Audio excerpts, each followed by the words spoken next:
ప్రవక్త అయిన సమూయేలు దేవుని చేత ప్రేరేపింపబడిన వాడై దావీదును అభిషేకింపబడక మునుపు దావీదు జీవితం చాలా సాదాసీదాగా ఉండేది. ఉదయాన్నే లేచేవాడు, గొర్రెల మందను తీసుకుని అలా అడవిలోకి వెళ్ళేవాడు. ఆ సమయంలో ఏదైనా జంతువు ఆ దావీదు మేపుతున్న గొర్రెల మీదకి దాడి చేసినప్పుడు దావీదు తన మీద ఆధారపడకుండా దేవుని మీద ఆధారపడి దేవుని యందు భయభక్తులు కలిగి జీవించుట చేత దావీదుకు ప్రతి విషయంలో విజయం వచ్చింది. ఎదురుగుండా ఆజానుభావుడిగా పిలువబడుతున్న గొలియాతు నిలబడినప్పుడు కూడా దేవుడితో ఉన్న భయము భక్తిని బట్టి దావీదుకు విజయం వచ్చింది.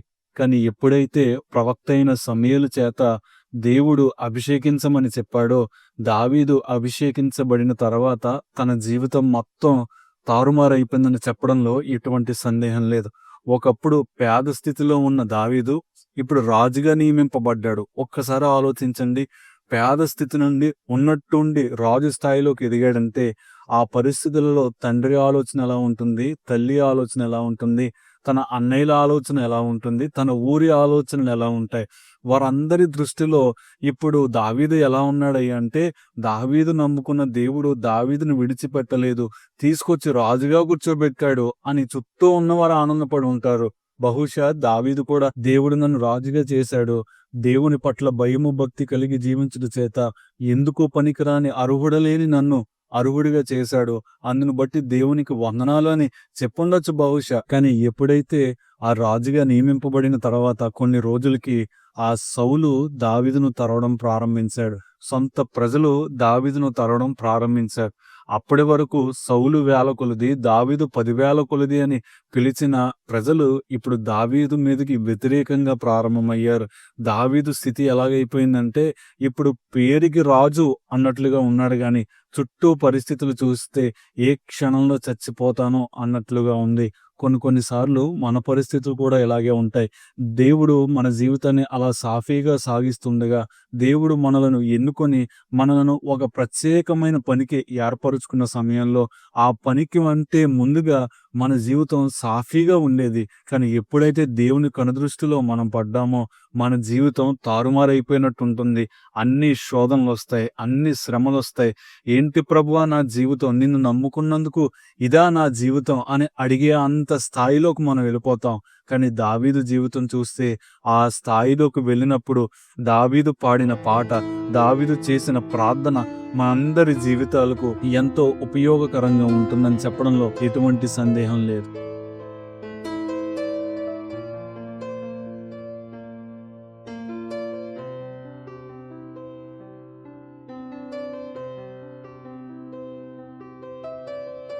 కీర్తనల గ్రంథం 4వ అధ్యాయం మనం చూడగలిగితే దావీదు పరిస్థితి చాలా దయనీయంగా ఉంది. చుట్టూ ఉన్న ప్రజలు దావీదును నిందించడం ప్రారంభించాడు. ఏం చేశాడు దేవుడు?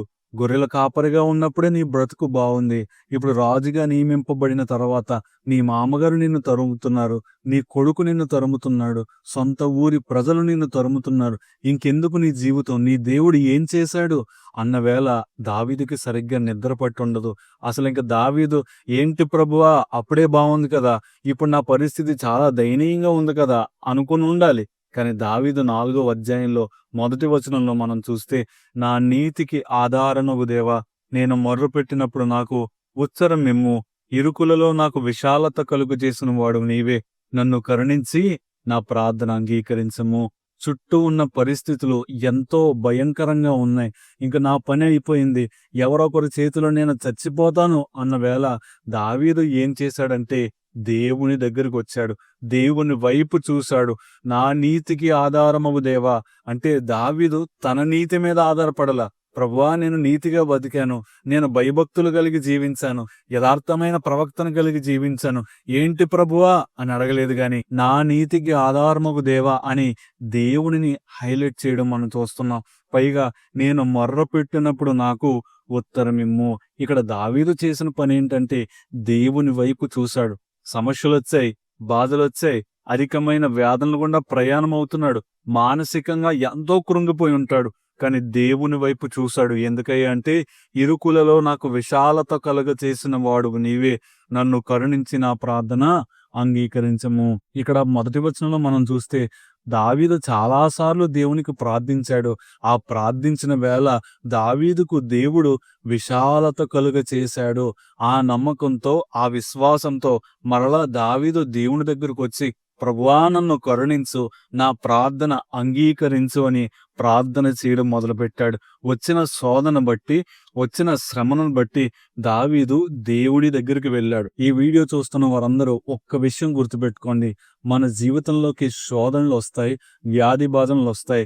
ఇంకా మన పని అయిపోయింది, ఇంకా తిరిగి లేవలేమన్న స్థితిలో మనం ఏం చేయాలి అంటే దేవుని దగ్గరికి వెళ్ళాలి. ఇక్కడ రెండవదిగా మనం చూస్తే 2వ వచనం నుండి 5వ వచనం వరకు చూస్తే దావీదు మొదటిగా దేవునితో మాట్లాడిన తర్వాత తన చుట్టూ ఉన్న ప్రజలతో మాట్లాడడం ప్రారంభించాడు. ఒక విషయం గమనించాలి. ఒక క్రైస్తవుడి వైపు ఊరు ఊరు చూస్తుంది అన్న విషయం మనం గుర్తుపెట్టుకోవాలి. వారి ముందు సాక్షులుగా బ్రతకాలి. ఇక్కడ చుట్టూ ఉన్న వారితో మాట్లాడుతున్నారు. నరులారా, ఎంత కాలము నా గౌరవమును అవమానముగా మార్చెదరు. ఇక్కడ దావీదు మాట్లాడుతూ ఆ ప్రజలతో అంటున్నారు, ఎంత కాలము నా గౌరవమును అవమానముగా మార్చెదరు. ఎంత బాధుంటే ఆ మాట అంటాడు దావీదు. ఈ చుట్టూ ఉన్న ప్రజలు దావీదుని ఎలా చూస్తున్నారయ్యా అంటే రాజుగానే ఊహించుకుంటున్నారు.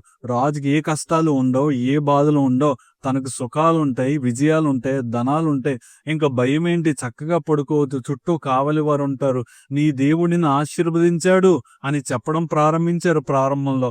కానీ ఇప్పుడు దావీదు జీవితం చూస్తే తలకిందులుగా ఉంది. ఎక్కడో కొండ సందులో పడుకుంటున్నాడు. అబీమెలెకు దగ్గరికి వెళ్ళి వెర్రివాని వలె నటిస్తున్నాడు.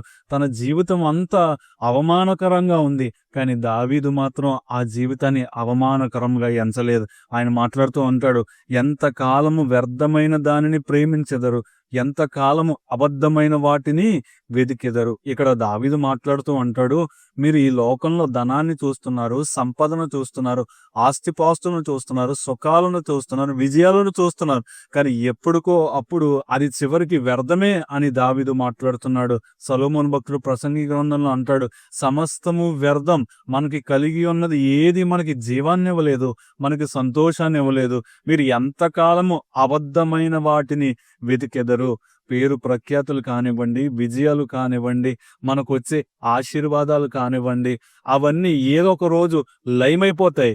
కానీ దేవుని మాట నిలబడి ఉంటుంది. మనకి నెమ్మదిని అనుగ్రహించేది ఆయన మాట. మూడవదిగా ఆయన మాట్లాడుతూ అంటాడు, యెహోవా తన భక్తులను తనకు ఏర్పరచుకొనుచున్నాడని తెలుసుకొనిడి. నేను యెహోవాకు మొరపెట్టగా ఆయన ఆలకించెను. చూడండి, దావీదు ఇక్కడ ఇలా మాట్లాడగలుగుతున్నాడంటే తను ఎంత విశ్వాసంగా ఉంటే ఆ మాట పలకగలిగాడు. ఇదిగో దేవుడు తన భక్తులను తనకు ఏర్పరచుకొనుచున్నాడని తెలుసుకొనిడి.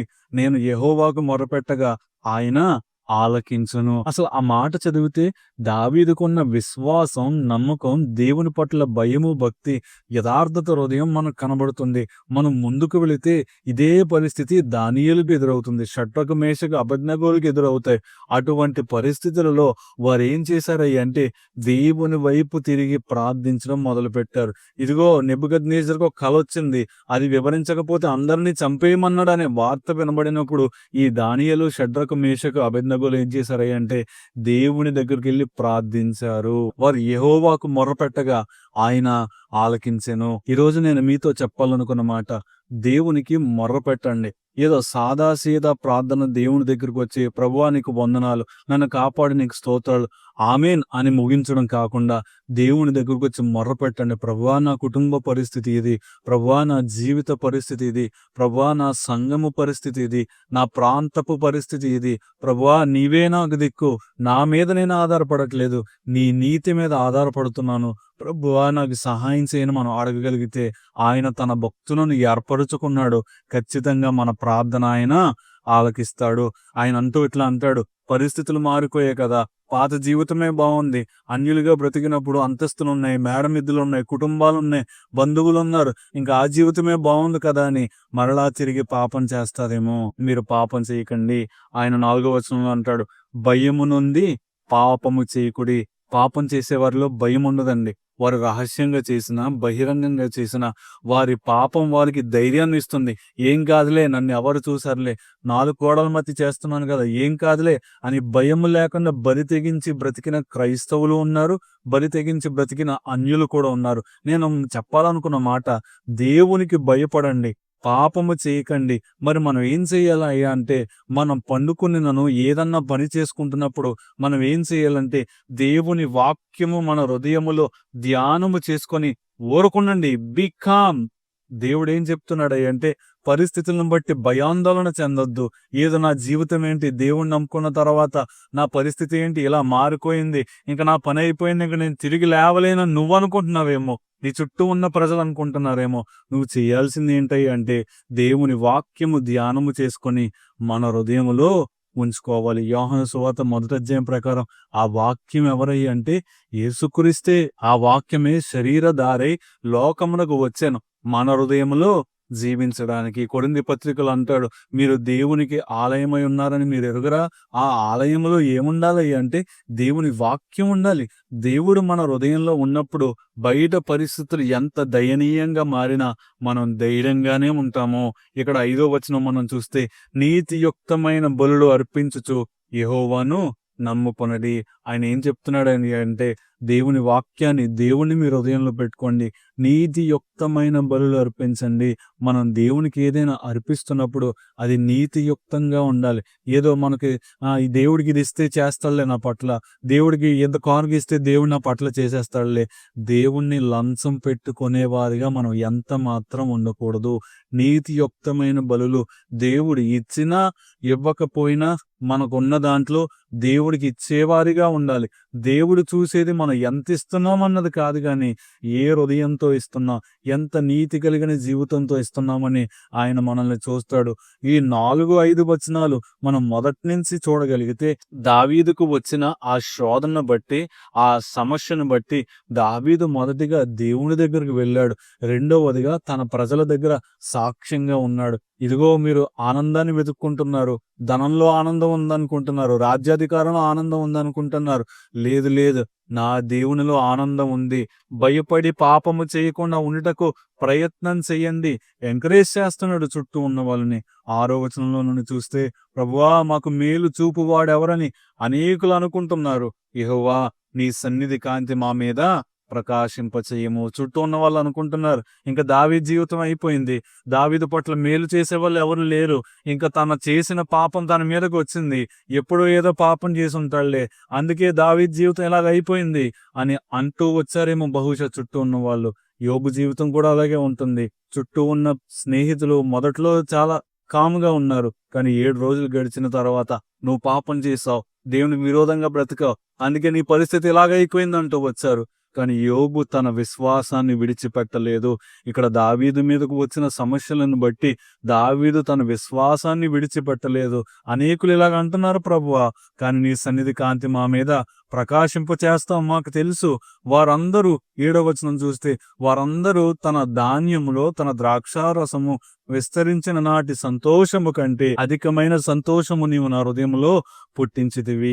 ఇక్కడ దావీదు మాట్లాడుతూ అంటున్నాడు, తన సంతోషాన్ని ఆహారంలో వెతుక్కోలేదు, తన సంతోషాన్ని ధనములో వెతుక్కోలేదు, తన సంతోషాన్ని బంధువుల్లో వెతుక్కోలేదు. ఎందులో వెతుక్కున్నాడు అంటే తన హృదయంలో ఉంచుకున్న దేవుని వాక్యంలో వెతుక్కున్నాడు. అంటే దేవునిలో ఆ సంతోషాన్ని వెతుక్కున్నాడు. కాబట్టి చుట్టూ ఎంతమంది శత్రువులు తయారైనా, కొడుకు తరుముతున్నాడండి, మామగారు తరుముతున్నాడండి, చుట్టూ ఉన్న ప్రజలు నమ్మట్లేదండి, ఒక కొండ సందుల్లోకి వెళ్ళిపోయి భయంతో బిక్కుబిక్కుమంటూ ఉన్నాడండి.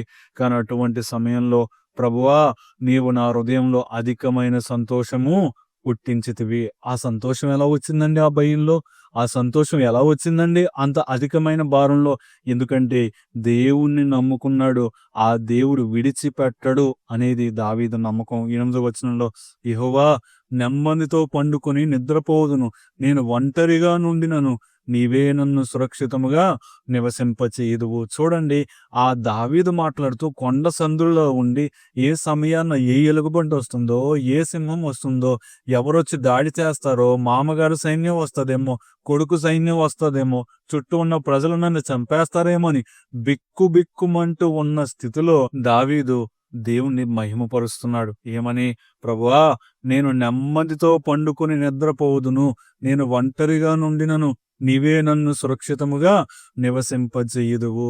ఇక్కడ దావీదు మాట్లాడుతూ, ప్రభువా నా శోధన నుండి తొలగించు. ఇగో నా చుట్టూ ఉన్న శత్రువులందరినీ చంపే. ఇదిగో నా కొడుకుని చంపే, నా మామగారిని చంపే అని అనట్లేదు ఆయన. ఆయన ఏమంటున్నాడంటే, ప్రభువా నీవు నా మీద కరుణ చూపిస్తావు. ఇదిగో నా మనసుకు శాంతినిస్తావు. నేను ఒంటరిగా ఉన్నాను కరెక్టే. కానీ నీవు నన్ను సురక్షితముగా నివసింపచేయుదువు. అంటే మనం నమ్ముకున్న దేవుడు మనలను విడిచిపెట్టేవాడు కాదు.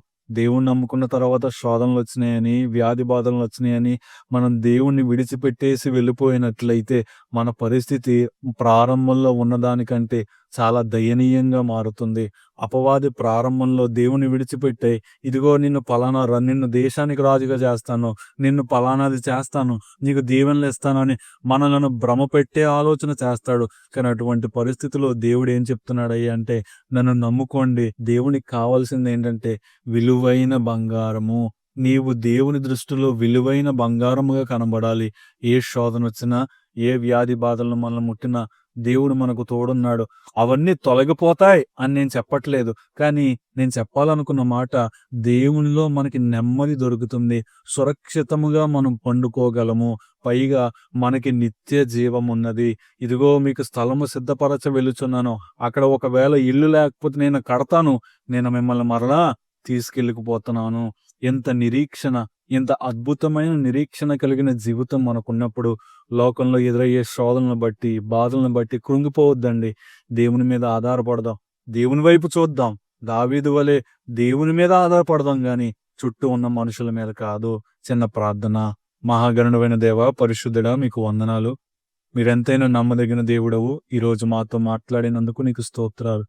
ప్రభువా, మా జీవితం ఎంతో దయనీయంగా ఉన్నప్పుడు, ఏం చెయ్యాలో దిక్కుతోచని పరిస్థితుల్లో ఉన్నప్పుడు మేము లోకం మీద ఆధారపడి బ్రతికి అనేక సార్లు మేము మా జీవితాలకి ఉరి తెచ్చుకున్నాం. కానీ నీవు మరొకసారి మాతో మాట్లాడి, లోకం మీద కాదు నా మీద ఆధారపడు. లోకం దాని ఆశ గతించును. లోకంలో ఉన్నదంతా అదంతా మలినమైందని నీ వాక్యం సెలవిస్తుంది గనుక ప్రభువా, ఆ లోకం మీద ఆధారపడకుండా నీ మీద ఆధారపడినట్లు దావీదు నీ మీద ఎలా ఆధారపడ్డాడో మేము కూడా నీ మీద అలా ఆధారపడి, అయ్యా నీవిచ్చే ఆ నెమ్మది శాంతిని పొందుకొని మా ఊరిలో, మా సంఘంలో, మా కుటుంబంలో ఒక మంచి సాక్షిగా బ్రతకడానికి సహాయం చేయమని యేసు నామమున అడుగుచున్న మా పరమ తండ్రి. ఆమేన్. ఆమేన్. ప్రైజ్ ది లార్డ్ అండి.